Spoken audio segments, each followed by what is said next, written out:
Bom, falando em comer bem, a gente tem que lembrar também que nosso organismo precisa, principalmente nessa época que a gente está vivendo agora, esse inverno doido, que tem calor, tem frio, tem de tudo, que deixar o nosso organismo fortalecido para aguentar essas mudanças de temperatura. Senão, de fato, a gente vê aí os índices, né? Os números de pessoas tendo problemas respiratórios cada vez maiores. A gente vai conversar sobre isso no programa hoje com o Dr. Mauro Gomes, que é pneumologista, e depois a gente conversa também com a doutora Andréa Guarnieri, que é nutróloga, para falar sobre esse fortalecimento do organismo. Tudo bem, doutor Mauro? Você tá bem? Bem-vindo, viu? Prazer voltar aqui, obrigado. Prazer é todo meu, obrigada pela sua presença aqui. Tá aí um assunto necessário, porque de fato não tá fácil, né? Não, esse inverno tá difícil. Ele tá muito esquisito, gente. A gente acorda com 10 graus, pelo menos na região da minha casa. Aí eu chego aqui na Paulista, ele já subiu em 1h30 de trânsito, 8 graus. Eu chego aqui já tá 18. Aí chega no período da tarde, vai até uns 23, 24.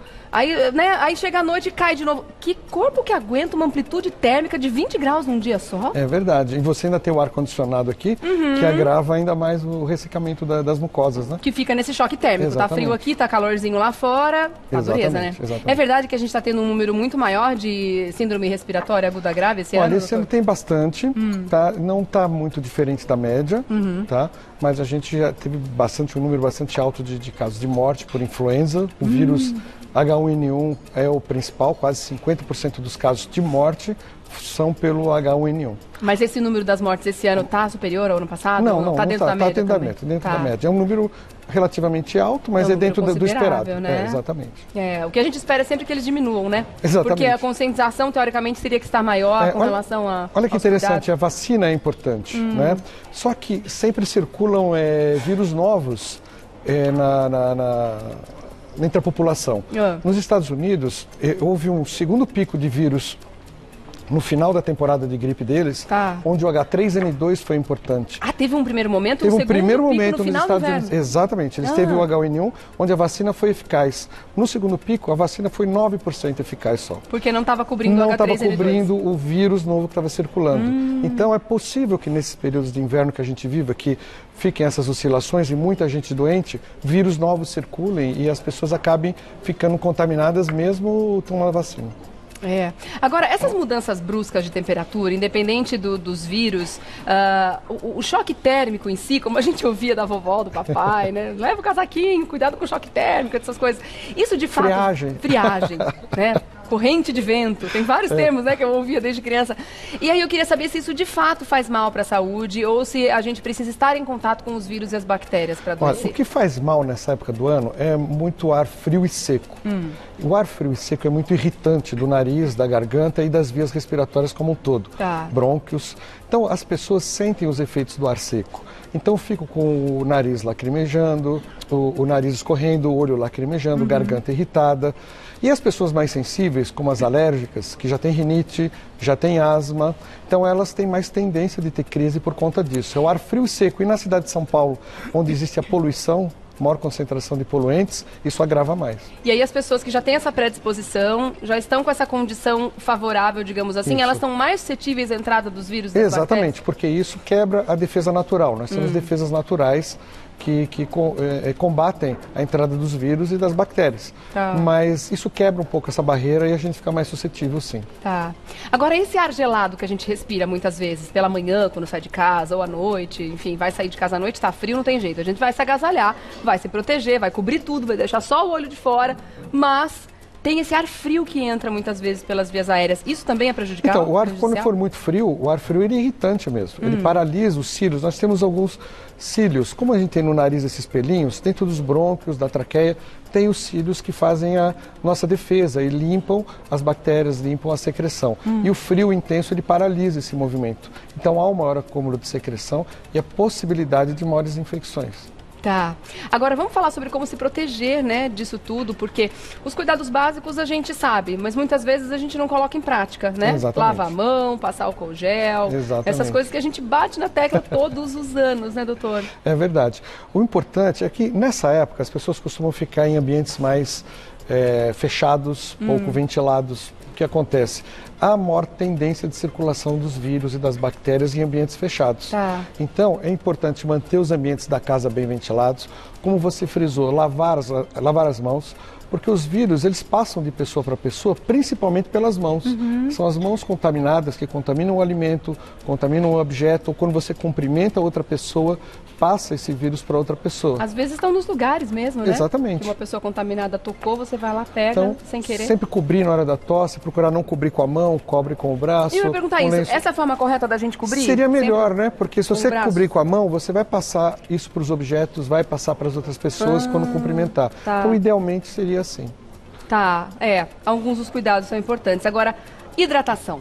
Tá aí uma coisa que muita gente esquece durante o inverno. Muita gente relata, né? Eu não sinto sede no frio, esqueço de tomar água. Quando eu vejo, eu tô com aquela dor de cabeça porque não tomei água o dia inteiro. E isso pode ser ruim não só para dor de cabeça, mas para o sistema todo, né? O nosso corpo é principalmente constituído por água. Então a gente precisa estar hidratado. Né? Não hidratar também em excesso, porque a gente não sabe, quando a gente recomenda, tem que tomar 3, 4 litros de água por dia, é difícil. É difícil. Cada pessoa tem uma necessidade. Tem pessoas que têm doenças cardíacas e não podem tomar muito líquido. Tem pessoas que têm doenças renais e ouvem essas orientações e acabam agravando. Então, tome de acordo com a sua sede. Conforme der a sede, tome o líquido, porque o líquido mantém a hidratação adequada. Existe uma coisa que a gente ouve às vezes, eu não sei se é lenda ou não, que quando a gente sente a sede, nosso organismo já está desidratado. É fato isso, doutor? O corpo está pedindo, né? Nós temos um sistema de equilíbrio que faz com que o corpo peça o que está precisando. Quando a gente está sem comer, dá fome. Quando está sem beber, dá sede. Então, respeitando os nossos limites do corpo, prestando atenção no nosso corpo, a gente não erra. Tá. Né? Agora, crianças e idosos. Você falou muitas vezes de lugares fechados e tudo mais, que isso ajuda na proliferação desses vírus e bactérias. Eu confesso que eu fico com uma aflição enorme quando eu entro nas escolas, né? Até na escolinha da minha bebê, e a gente chega de manhã e aquela salinha onde vai recebendo as crianças já está cheio de crianças. 95% delas está tossindo e a sala está completamente fechada, né? Aí eu imagino que fica aquela situação difícil de lidar, porque se eles deixam a janela aberta, vai ter alguma mãe que vai reclamar, mas tá frio, fecha a janela, né? A criança vai ficar ali no frio. E aí outras podem pensar, mas a janela está fechada com esse tanto de criança tossindo. Qual é a conduta correta numa situação dessa? Porque os idosos também têm muito medo de frio, de janela aberta, vive fechando tudo. Como é que a gente faz numa situação bastante dessa? difícil, porque essa situação, ainda mais de escola pequena, há uma grande circulação de vírus entre as crianças. E é natural sempre o pai ou a mãe ter a sua criança resfriada e acaba ficando o pai, a mãe doente, o professor doente. É quase impossível contornar todas as situações. O ambiente... Não, e criança não sabe se proteger. Exatamente. O bebezinho tosse na cara de todo mundo. Então, né? É importante manter uma sabem. ventilação, manter uma temperatura boa, adequada, mas manter o ambiente bem ventilado. Então, mas a pergunta é, agasalha a criança e abre a janela ou fecha a janela e deixa todo mundo ali? Eu acho que é questão de bom senso. Agasalha a criança e manter uma corrente de ar para circular o vírus. Agora, obviamente, não vai deixar entrar um furacão dentro do ambiente que vai fazer mal. Aquele vento sul gelado também não. Exatamente, não deixar a criança de camisetinha, né? Tá certo, tá certo. Agora, a gente comentou também ontem, infelizmente, a gente noticiou aqui a morte da Fernanda Young, né? Que foi causada por agravamento de uma crise de asma, né? Isso, foi comentado na imprensa. Foi o que a imprensa passou pra gente. E aí a gente fica com aquele pesar, obviamente, né? E com aquela dúvida de muitas vezes achar que a asma não é um problema tão grave. Por ser uma doença crônica, ela é controlável, a pessoa consegue conviver com ela ao longo da vida, mas é tão preocupante quanto, e imagino que essa época do ano merece uma atenção especial. Exatamente. Isso é um alerta importante, porque muitas pessoas negligenciam a asma. A asma é uma doença crônica, que precisa de tratamento constante, todas as épocas do ano, independente do inverno. Claro que no inverno, por conta do que a gente conversou, ar mais frio, seco, mais poluentes, mais vírus, há uma tendência maior de crises. Mas se a pessoa não tratar sua asma regularmente, todos os dias do ano, para prevenir as crises, ela pode entrar em crise de asma. Então, é fundamental manter o tratamento não durante a crise, mas fora da crise, porque existe o tratamento de emergência para tirar a pessoa da crise e existe o tratamento de prevenção que é feito entre as crises, para que a pessoa não entre em crise, fique menos suscetível nessa época do ano. Tá certo. Olha aí, gente, dicas preciosas. Muitas vezes o álcool gel na bolsa pode, muitas vezes, sei lá, salvar a vida de uma pessoa da sua família que poderia ter uma crise respiratória agravada, né, gente? Sobre a crise de asma, morrem no Brasil 5 pessoas por dia de crise de asma. É mesmo? 5 pessoas por dia. Gente, que dado preocupante, não imaginava. É importante esse alerta, para exatamente as pessoas prestarem atenção nos seus sintomas e não achar que aquele chiadinho, aquele cansaço eventual ele está sem risco. Sempre. Não. Pode acontecer uma crise mais séria que não dê tempo de socorrer. Maravilha. Deixa eu agradecer então ao Dr. Mauro Gomes, que é pneumologista. Vou deixar o contato também, tem o site, tá?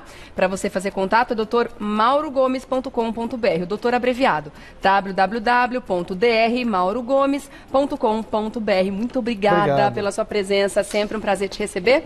Até uma próxima, viu, doutor? Viu?